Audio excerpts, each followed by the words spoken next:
अस्सलाम वालेकुम फ्रेंड्स, आज हम बात करते हैं एक classical novel the mill on the floss की। इस नावल की कहानी एक लड़की मैगी और इसके भाई टॉम के गिर्द घूमती है। जो राइटर हैं मैगी और टॉम के बचपन और जवानी और फिर मौत के सफ़र को बयान करती हैं। टॉम और मैगी का ताल्लुक एक गांव सेंट ऑगस्ट से है जो दरियाए फ्लॉस के किनारे वाक़या है। यह स्टोरी 1820 के बैकग्राउंड में लिखी गई है और 10 से 15 साल के दौर पर फैली हुई है। इस दौरान टॉम और मैगी बचपन से जवानी में कदम रखते हैं। नावल के हीरोइन मैगी और राइटर जॉर्ज इलियट की ज़िंदगी में एक खासी मुमासलत भी पाई जाती है, इसलिए क्रिटिक्स इस नावल को राइटर की ऑटोबायोग्राफी का दर्जा देते हैं। नावल के पहले चंद चैप्टर्स में मैगी और टॉम के बचपन का अहवाल बयान करते हैं। मैगी एक जज्बाती और हसास किस्म की लड़की है। वो अपने भाई टॉम से बेपनाह मोहब्बत करती है, लेकिन टॉम एक हकीकत पसंद लड़का है। वो मैगी के जज्बात को समझने से कासिर है और यही जो पर्सनैलिटीज़ का तजाद इनमें इख्तलाफात का बाइस बनता है और आखिरकार इनकी ट्रेजिक डेथ पर ख़त्म होता है। मैगी को अक्सर तनकीद का सामना करना पड़ता है। इसके माँ और दूसरे रिश्तेदार इसे एक गुस्ताख और गंदी बच्ची समझते हैं। मैगी चूँकि अपने भाई से बहुत मोहब्बत करती है और इसकी पूरी तवज्जो चाहती है, इसलिए वो नहीं चाहती कि टॉम किसी और को अहमियत दे, लेकिन टॉम इसको हर वक्त डांट डपट करता रहता है। और एक मौका पर जब वो अपनी कज़न लूसी पर ज़्यादा तवज्जो देता है, मैगी गुस्से में लूसी को गोबर में धक्का दे देती है और फिर तनकीद से बचने के लिए वो खाना बदोशों के पास भागकर चली जाती है, क्योंकि वो इनके मुतालिक एक इमेजिनेशन किस्म के ख्यालात रखती है। लेकिन जल्द ही भूख और प्यास इसे सताने लगती है और आखिर इसका बाप इससे बहुत बुरी हालत में वापस लाता है। मैगी का फादर मिस्टर टुलीवर एक वकील वेकम से मुकदमा लड़ता है और ये वह मुकदमा हार जाता है। नतीजन इसके ख़ानदान को खासी माशी मुश्किलात का सामना करना पड़ता है। टॉम को अपनी एजुकेशन छोड़नी पड़ती है और वो सख्त मेहनत करता है ताकि अपनी फैमिली का बोझ उठा सके। दूसरी तरफ मैगी अपने बाप के दुश्मन वेकम के बेटे फिलिप वेकम से दोस्ती कर लेती है। फिलिप वेकम अगरचा एक कुपड़ा लड़का है, लेकिन वो फ़नून लतीफ़ा और फ़लसफ़ा में गहरी दिलचस्पी रखता है और मैगी इसकी अक्लमंदी से बहुत मुतासिर होती है।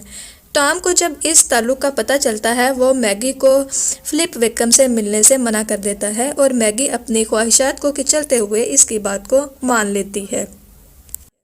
इस तरह वक्त गुजरता रहता है और इस दौरान मिस्टर टुलीवर की डेथ हो जाती है। वो टॉम को वसीयत करता है कि वेकम से वो अपनी बर्बादी का बदला ज़रूर ले। फिर मैगी की कज़न लूसी इसे अपने यहाँ बुलाती है और इसके अपने फियांस स्टीफन गेस्ट से मुलाकात कराती है। स्टीफन गेस्ट एक हैंडसम लड़का है। वो मैगी इसकी खूबसूरती से बहुत मुतासिर होती है। यहाँ मैगी की मुलाकात दोबारा फिलिप वेकम से हो जाती है, क्योंकि वो स्टीफन गेस्ट और लूसी का फ्रेंड होता है। फिलिप इससे अपनी मोहब्बत का दोबारा आगाज़ चाहता है, लेकिन मैगी स्टीफन की वजाहत की असीर हो चुकी है। अब वो स्टीफन को पसंद करने लगी है। लूसी एक मुखलिस किस्म की लड़की है। वो चाहती है कि फिलिप और मैगी का किसी तरह मिलाप हो जाए, वो एक दूसरे को चाहने लगे दोबारा से। फिलिप मैगी से शादी के लिए अपने बाप से बात करता है, जबकि लूसी टॉम को राज़ी करने की कोशिश करती है। लूसी फिलिप और मैगी की मुलाकात का बंदोबस्त करती है और इस सिलसिले में दरिया पर कश्ती चलाने का प्रोग्राम बनाती है, लेकिन फिलिप मैगी के दिल का अंदाज़ा लगा लेता है। इसे पता चल जाता है कि मैगी अब स्टीफन से मुतासिर हो चुकी है। इस सूरत हाल पर वो गमज़दा होकर बीमार पड़ जाता है। चनाचा वो स्टीफन को पैगाम भिजवा देता है कि वो लूसी और मैगी को बोटिंग के लिए ले जाए, लेकिन लूसी चूँकि फिलिप और मैगी को मुलाकात का मौका फराहम करना चाहती थी, इसलिए वो नहीं आती। इस तरह स्टीफन और मैगी ना चाहते हुए भी अकेले बोटिंग के लिए चले जाते हैं। स्टीफन और मैगी अनजाने में बहुत दूर निकल आते हैं और इस तरह वो सेंट ऑगस्ट से 2 दिन बाहर रहते हैं। मैगी बदनामी के खौफ से परेशान हो जाती है। स्टीफन मैगी को शादी के लिए प्रपोज़ करता है, लेकिन मैगी इसे इनकार कर देती है। दरअसल मैगी फ़र्ज़ और ख्वाहिश के दरमियान कश्मकश में मुब्तला हो जाती है और वो महसूस करती है कि स्टीफन से शादी करके वो फिलिप और लूसी दोनों से बेवफाई करेगी। इस तरह वो स्टीफन से शादी किए बगैर सेंट ऑगस्ट वापस लौट आती है। ان کی غیر موجودگی میں سینٹ اوگس میں ایک طوفان اٹھ کھڑا ہوتا ہے۔ لوگ ان کے بارے میں طرح طرح کی باتیں شروع کر دیتے ہیں۔ ٹام میگی کو گھر سے نکال دیتا ہے تاکہ وہ دنیا کو دکھا سکے کہ وہ ایک غیرت مند بھائی ہے۔ چنانچہ میگی اپنی والدہ کے ساتھ ٹام کے دوست باب جیکن کے گھر آ جاتی ہے، جو انہیں اپنے ہاں پناہ دے دیتا ہے۔ میگی قصبے کے پادری ڈاکٹر کین سے درخواست کرتی ہے کہ وہ اسے کوئی ملازمت دلا دے۔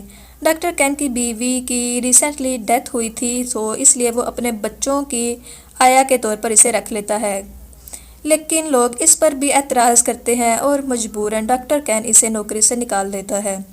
اسٹیفن ایک خط کے ذریعے اب بھی اسے شادی کے لیے پرپوز کرتا ہے، لیکن میگی فلپ اور لوسی کو دھوکہ دینا نہیں چاہتی، اس لیے وہ پھر اس پرپوزل کو ریجیکٹ کر دیتی ہے۔ پھر یوں ہوتا ہے کہ سینٹ اوگس میں مسلسل 2 دن بارش ہوتی رہتی ہے اور قصبے میں فلڈ آ جاتا ہے۔ میگی ٹام کو بچانے کے لیے کشتی میں جاتی ہے۔ ٹام اور میگی مل کر لوسی کو بچانے کی کوشش کرتے ہیں، لیکن دونوں ڈوب کر مر جاتے ہیں۔ اس طرح گو کہ وہ زندگی میں اکٹھے نہیں ہو سکے تھے، لیکن مر کر بہن بھائی اکٹھے ہو جاتے ہیں۔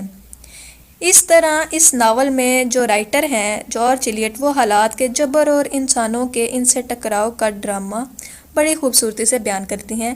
انسان کو حالات کے جبر کا شکار ہوتا رہتا ہے، لیکن اس کا غلط یا صحیح فیصلہ ہی ان کی زندگی کی راہ کو متعین کرتا ہے۔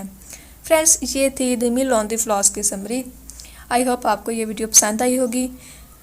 اگر آپ کو یہ ویڈیو پسند آئی ہے تو لائک کریں اور میرے چینل کو سبسکرائب کرنا مت بھولیے گا۔ اجازت دیں، اللہ حافظ۔